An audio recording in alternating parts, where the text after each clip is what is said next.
ಪರಿಪೂರ್ಣತೆ ಅಂದ್ರೆ ಏನಂದ್ರೆ ಸೊ ಅಲ್ಲಿ ಅಟ್ಯಾಚ್ಮೆಂಟ್ ಗಳಿರಲ್ಲ. ತನಗೂ ಸ್ವತಂತ್ರ ಇರುತ್ತೆ, ಇನ್ನೊಬ್ರಿಗೆ ಸ್ವತಂತ್ರ ಇರುತ್ತೆ. ಎಲ್ಲಕ್ಕಿಂತ ಹೆಚ್ಚಾಗಿ ಸ್ಪಿರಿಚುವಲ್ ಥ್ರೂ ಇರ್ತಾರೆ. ಪರಿಪೂರ್ಣತೆ ಸಿಗೋದು ಸ್ಪಿರಿಚುವಲ್ ಇದ್ದಾಗ ಮಾತ್ರ. ಸ್ಪಿರಿಚುವಲ್ ರೂಪದಲ್ಲಿ ತಾನು ಯಾರು ಸತ್ಯ ತಿಳ್ಕೊಂಡು ತನ್ನ ಎಷ್ಟೋ ಜನ್ಮ ಸತ್ಯಗಳನ್ನ ಅರ್ಥೈಸ್ಕೊಂಡು ಸೊ ತನ್ನ ಜೊತೆ ಇರುವಂತಹ ಇತರ ಆತ್ಮಗಳ ಸತ್ಯವನ್ನು ಅರ್ಥ ಮಾಡ್ಕೊಂಡು ಸೊ ಯಾವ ಒಂದು ಕೆಲಸಕ್ಕಾಗಿ ತಾನು ಬಂದಿದ್ದೀನೋ ಸೊ ಆ ಒಂದು ಪರ್ಟಿಕ್ಯುಲರ್ ಪ್ಲೇಸ್ ಗಳಲ್ಲಿ ಪರಿಪೂರ್ಣತೆಯನ್ನ ಪಡಿತಾ ಸೊ ಬರುವಂತದ್ದು. ಪರಿಪೂರ್ಣತೆ ಅಂದ್ರೆ ವಾಪಸ್ ಅಲ್ಲಿ ಬರೋ ಅವಶ್ಯಕತೆನೇ ಇರಲ್ಲ. ಈಗ ನೀವು ಒಂದು ಸ್ಕೂಲ್ ಅಲ್ಲಿ 8th ಕ್ಲಾಸ್ ಅಂತ ಇಟ್ಕೊಳ್ಳಿ, ಲೈಕ್ 8th ಕ್ಲಾಸ್.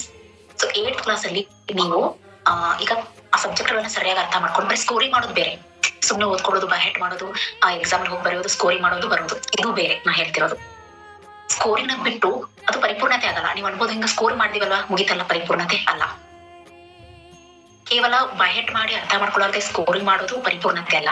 ಸೊ ಈಗ 8th ಸ್ಟ್ಯಾಂಡರ್ಡ್ ಅಂತ ನಾನೀಗ ಬಂದಾಗ ಸೊ ಆತ್ಮ ಈ ಜನ್ಮಕ್ಕೆ ಬಂದಾಗ ಸೊ ಅಲ್ಲಿ ಏನ್ ಮಾಡ್ಬೇಕಂದ್ರೆ ನಾನು ಕಂಪ್ಲೀಟ್ ಆಗಿ ಸೊ ಅಲ್ಲಿರುವಂತ ಪ್ರತಿಯೊಂದು ಸಿಲೆಬಸ್ ಅನ್ನ ಅರ್ಥ ಮಾಡ್ಕೊಂಡು ಅದರ ಆಳತೆಯನ್ನ ತಿಳ್ಕೊಂಡು ಸೊ ಅದನ್ನ ನನ್ನ ಜೀವನದಲ್ಲಿ ನಾನು ಪ್ರತಿಯೊಂದು ಸೆಂಟೆನ್ಸ್ ಗಳನ್ನ ಅಳವಡಿಸ್ಕೊಂಡು ಪರಿವರ್ತನೆಯನ್ನ ಹೊಂದಿ ಸೊ ಆಗ ನಾನು ಪರಿವರ್ತನೆ ಬಂದ ಮೇಲೆ ಸ್ಕೋರಿಂಗ್ ಗಳನ್ನು ಲೆಕ್ಕಕ್ಕೆ ಬರಲ್ಲ. ಸ್ಕೋರಿಂಗ್ ಎಷ್ಟಾರ ಮಾಡಿರಬಹುದು, ಅದನ್ನ ಲೆಕ್ಕಕ್ಕೆ ತಗೊಳ್ಳಲ್ಲ. ಯಾಕಂದ್ರೆ ನಾನಲ್ಲಿ ಮುಖ್ಯವಾಗಿ ಏನ್ ಪಡ್ಕೋಬೇಕಾಗಿತ್ತು ಆ ಒಂದು ನಾಲೆಜ್ ಅನ್ನ ತಗೊಂಡಿರ್ತೀನಿ. ಅದನ್ನೇ ಅನುಭವ ಅಂತ ಕರೀತಾರೆ, ಪರಿಪೂರ್ಣ ಅನುಭವ.